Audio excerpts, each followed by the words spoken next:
গ্রামের কাঁচা রাস্তায় দাঁড়িয়ে রেললাইনের দিকে তাকিয়েছিল প্রদীপ।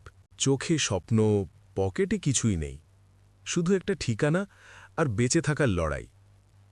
শহরে এসে সে কাজ নিল নির্মাণে। রোদে পুড়ে, রাতে ক্লান্ত শরীরে ঘুম, এই ছিল তার দিনগুলো।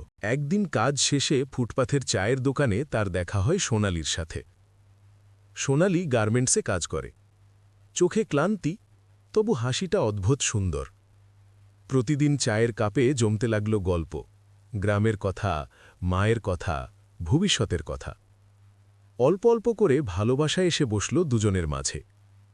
প্রদীপ বলত, একদিন তোকে নিয়ে গ্রামে ফিরব, ছোট্ট একটা ঘর বানাব। সোনালি চুপচাপ হাসত, স্বপ্ন দেখত, বিশ্বাস করত। কিন্তু শহর শুধু স্বপ্ন দেখায় না, স্বপ্ন ভাঙতেও জানে। একদিন কাজের সাইটে দুর্ঘটনা। প্রদীপের হাত ভেঙে যায়। কাজ বন্ধ, টাকা বন্ধ, জীবন থেমে যায়। চিকিৎসা, ভাড়া, খাওয়া সবই টাকা চায়। সোনালি পাশে দাঁড়াল, কিন্তু তারও সামর্থ্য সীমিত। এর মধ্যেই সোনালির পরিবার গ্রাম থেকে খবর পাঠায়, বিয়ে ঠিক হয়েছে, শহরের জীবন আর না।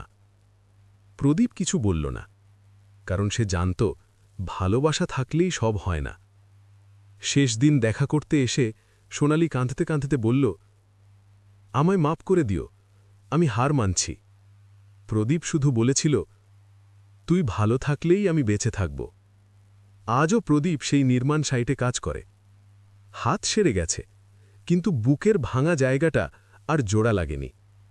শহরের হাজারো আলোর ভিড়ে একটা ভালোবাসা চুপচাপ হারিয়ে গেছে, শুধু দারিদ্র্যের কারণে।